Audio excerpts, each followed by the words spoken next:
University of the Philippines, no? At marami rin sinabi tungkol sa mga anghel. Ikaw naman, marami ka mga personal experiences, no, tungkol sa mga anghel. Ano bang kauna-unahang experience mo na nagpatunay sa iyo na, hindi pa napapatunay. Nung una mo karanasan na napansin mo na meron kang sumusubaybay sa iyo na isang creature na hindi nakikita ng ibang tao. Siguro po, let's go back nung ako'y medyo napakabata pa noon. At naalala ko sa aming klase, sa aming religious class, na may isa doon napakagandang drawing ng angels na yung The Fall of Lucifer. Ito po yung doon battle ng mga angels. Napaganda po yung pagkakadrawing niya na yung pong picture na it stuck in my mind. Hanggang ngayon, I could still remember that same photo, that same drawing. So, that time, na-fascinate ako sa mga angel. So, maski bata pa ako, ginagawa ko, alam ko mayroong devil, mayroong angel who constantly fight for our attention. So, ginagawa ko ng bata pa ako, yung aking una, yung aking pilo. Then, yung drawing ko po, aking mga drawing ng angel sa kanan, at drawing ng devil. Ikaw nagka-drawing nun? Ako po. Ikaw mismo, okay. So, ano ko pa po, naalala ko na ako talaga ay meron akong ganyang fascination. Mga subject matters. But since after that, ako po ay nawala na sa aking isipan yung mga bagay na yun. Not until the early 80s. Ano po. Kasi po, at that time, ako po ay bago sa Amerika. At yung pagkakaakaw sa araw, sa gabi mapasok ko school, ako pinapakalungkot ng buhay. Kasi po, malayo ako sa family ko. Yes. Malayo sila. Ako laging, miss ko ang family ko at saka yung aking mga kaibigan. So, one time po, ako na sa aking office, suddenly po, out of thin air, meron pong nilaglag na parang mahabang golden hair sa aking arm. From nowhere. Golden na buhok. Buhok pa mga about 2 feet long, mahaba po siya. Mahaba, parang buhok. So, sabi ko, parang napugay. Sabi ko, gano'n mo ito mga blandina at mapasok sa kwarto ko. So, bakit? Saan ito manggagaling? And that didn't happen only once. One time, I was driving home. Ako'y nasa Amerika pa that time. It was raining, gabi. Suddenly, I felt this hair inside my mouth. Hair all again? Again, hair. So, sabi ko, baka ito golden hair na naman. So, hindi ko tinanggal siya until I reach home. Pagdating ko ng bahay, pag hugot ko, napakahaba niya na golden hair inside my mouth. Wow. Talaga? Oo po. So, talaga nakakawala. Golden also pa. Golden po. Yung kaya aking tinatago sa kwarto ko, pero siya po ay nagba-vanish. Siya po ay nagdi-disappear. Really? So, nagdi-disappear from a container na sealed or from... Hindi po. Akin lang po itinali sa somewhere para... Baka na-blow lang ng hangin niya ako naman. Nasa kwarto po nasa closet. Okay. Alam ako very skeptical sa... Ako din parang I was skeptical. Baka man nawala na lang. Nalaglag. Siyempre very... But it happened again. I was inside my friend's car. We were driving. Pasahero. Suddenly, meron namang dumapo sa akin na golden hair. 3 beses na yan. So talagang, ito po nangyayari sa akin. Pag ako may mga manulukod, may ako mga problema. So para papahiwatig na, huwag kang mag-alala, andito na kami sa tabi. Hindi ka nag-iisa. Hindi ka nag-iisa. Okay. So yun ang una kong sa akin mga experience. Okay. Then, I will go fast forward. Kasi tayo sa alin ng mga buhok eh. So I met a friend in LA also, na meron siyang angel pin na nakano. Okay. We were doing a show with Leia Salonga at the time. Kasama siya ni Leia. Sabi ko, ikaw pala, ka rin pala mahilig sa mga angel, say of your angel pin. Sabi ko, pareho tayo. Sabi niya, kung gano'n, sabi niya, pagpunta mo ng Pilipinas, hanapin mo si Nonoy Ozeta. Ayun, si Nonoy, okay. So it was, he could talk to your angels. Ayun. Sabi niya sa akin gano'n. Talaga, sabi siya, that would be very interesting. Sabi ko, sige, pag-uwi kang Pilipinas, hanapin ko siya. Okay. So months later, nawala na sa akin, isipan ko na yon until I was driving besides Pinaglabanan Church.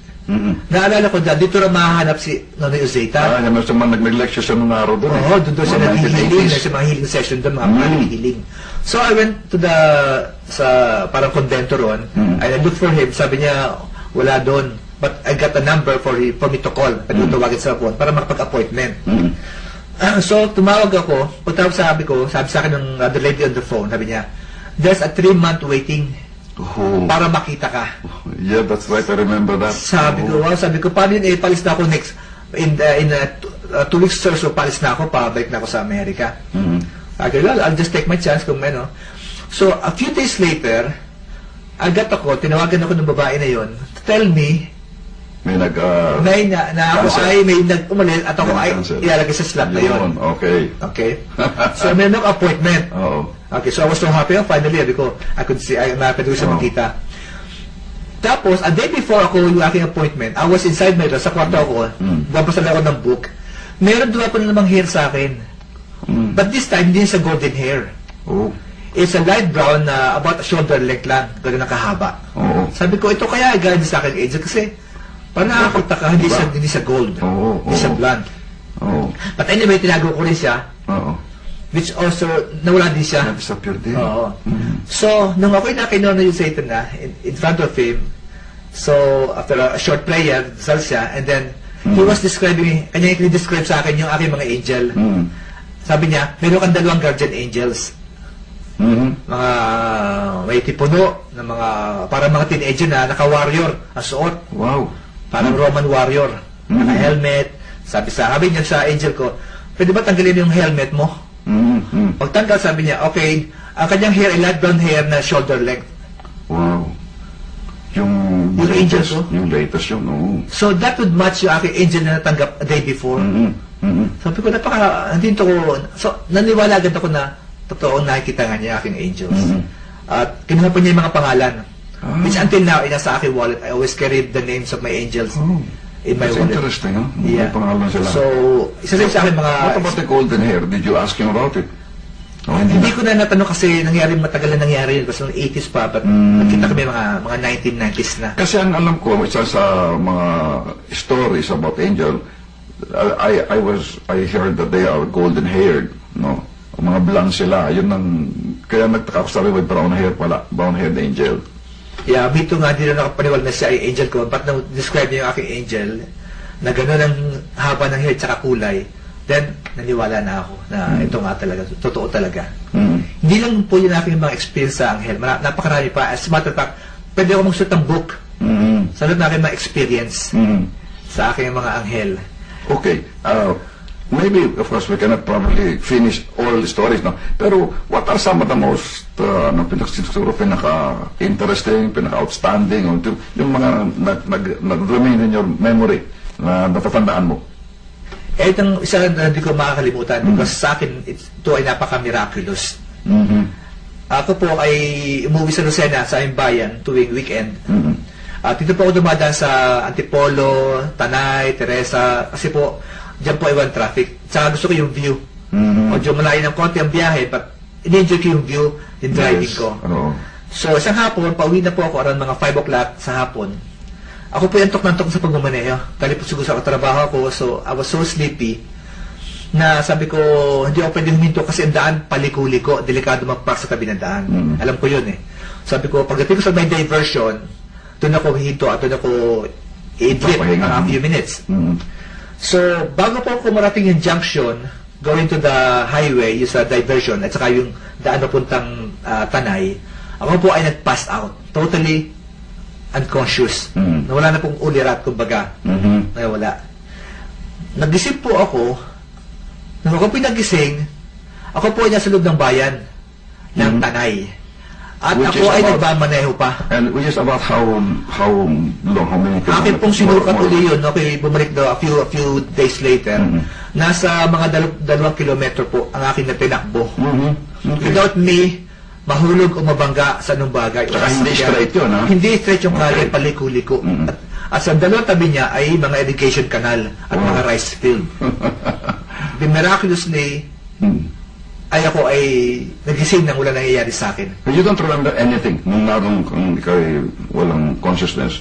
Wala ka na? Wala po ako kundi pag-isip ko lang ako ay sa ibang bayan na sabi ko, anong bayan kaya na to? Kasi ngayon ako nakarating sa bayan na yon.